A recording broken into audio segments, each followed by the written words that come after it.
Hi, Phyllis. I recently had a request about my Minotaur deck. Phyllis said he sent me asked me about it on the message boards, and I don't remember being asked about it anytime recently. I don't know what happened. I don't know if the message got lost in the sauce somewhere or what the deal was, but the person expressed an interest in my Minotaur deck. And, well, this is, how can I put this? For me, this is a fun deck.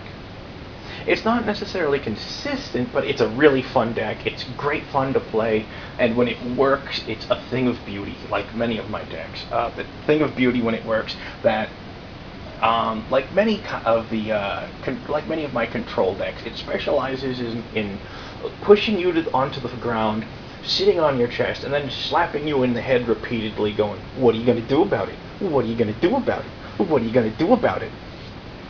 Because I'm a horrible person. So, Minotaur deck. So let's get started on this.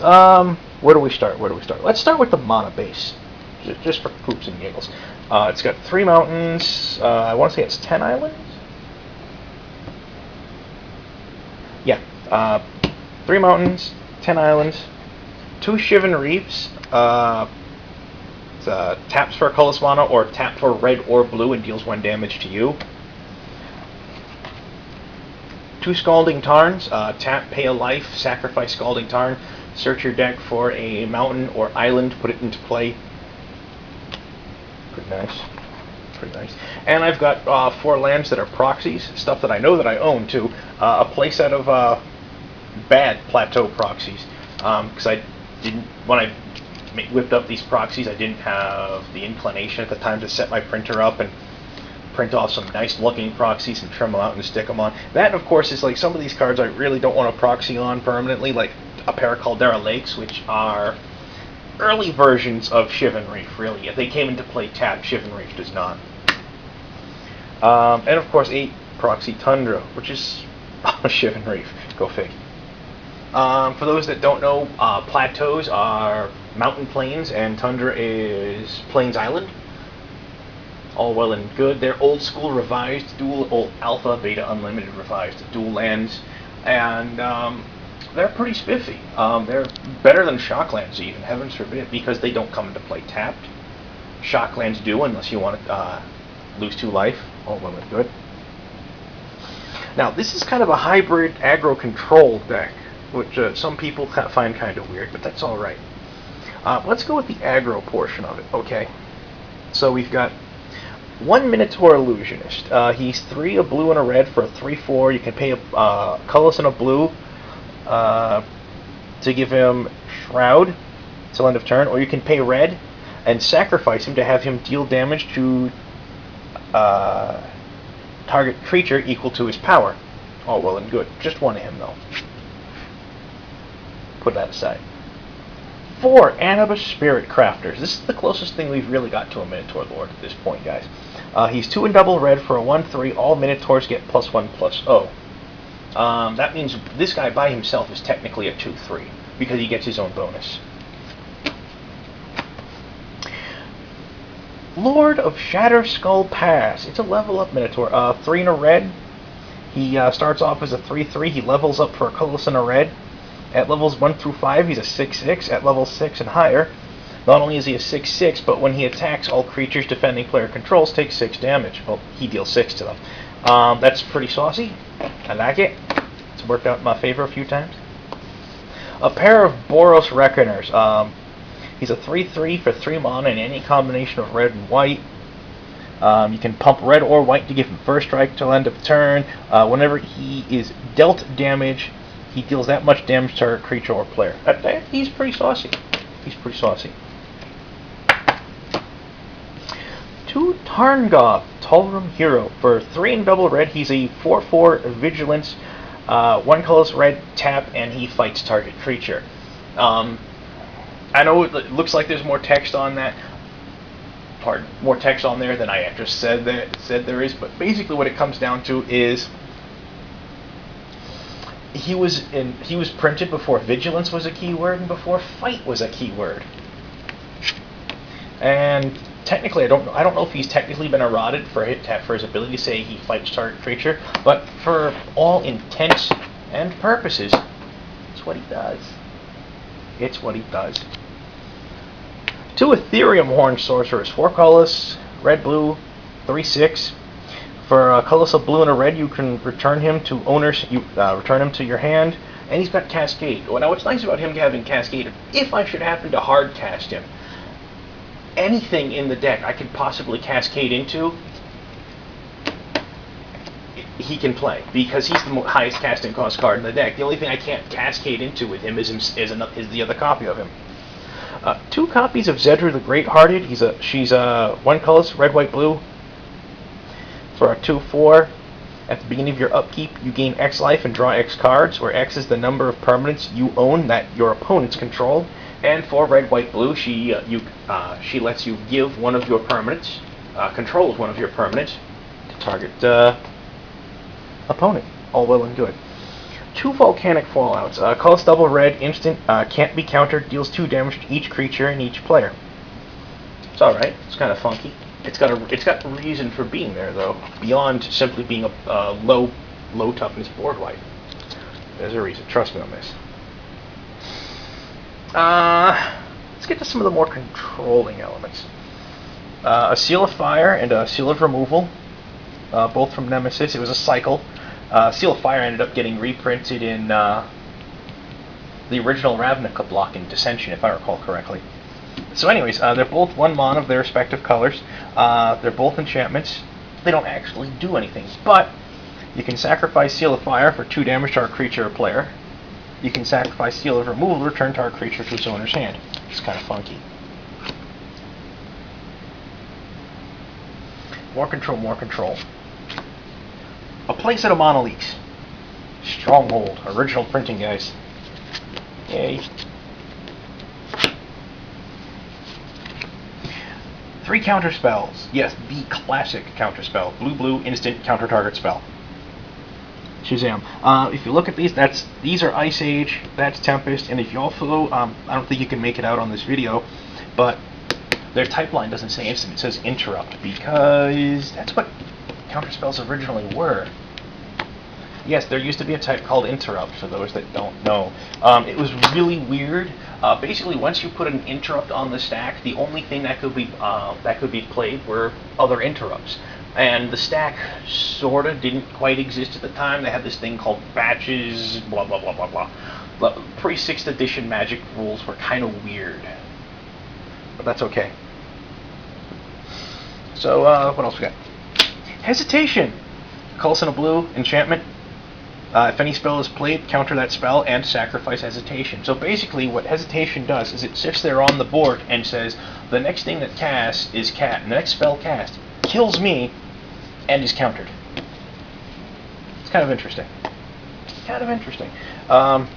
Arcane Laboratory, 2 colors on the blue, enchantment. Players cannot play more than 1 spell a turn. All well and good.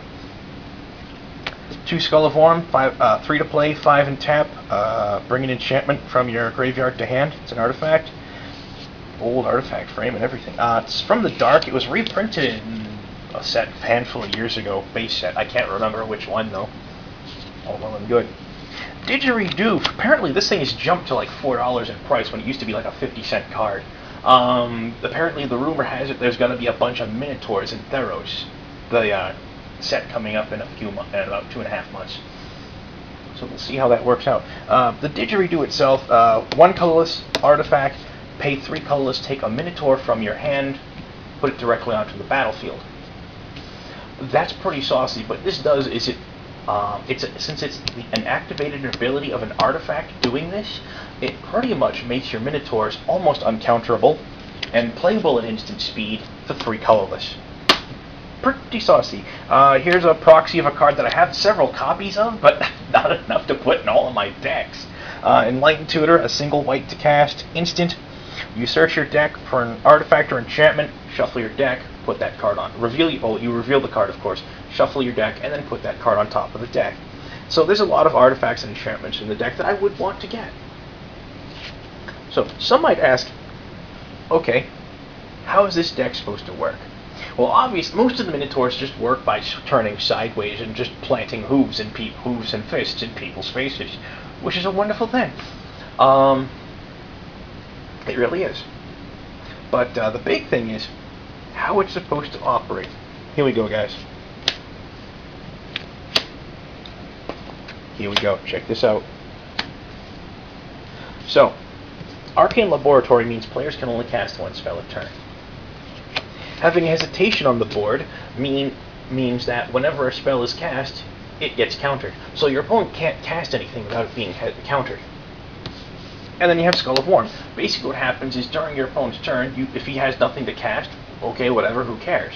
During your turn, if he's got nothing to cast, okay, who cares? If he casts something, you can pay your 5 and tap the Skull of Worm. If he casts something, gets rid of hesitation.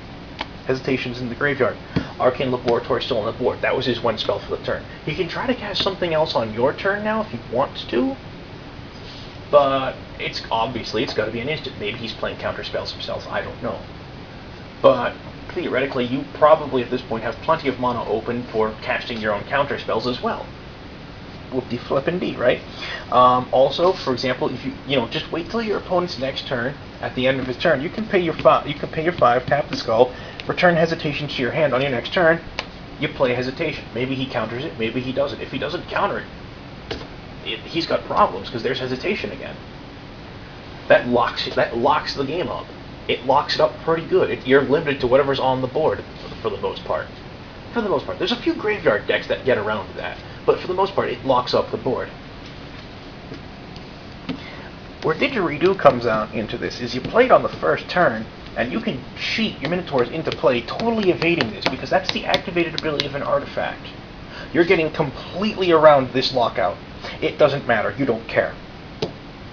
However, on the off chance that you should get this lockout up, but haven't fully prepped yourself, you don't have the Didgeridoo, or you don't have the skull, whatever, that's what the volcanic fallouts are there for.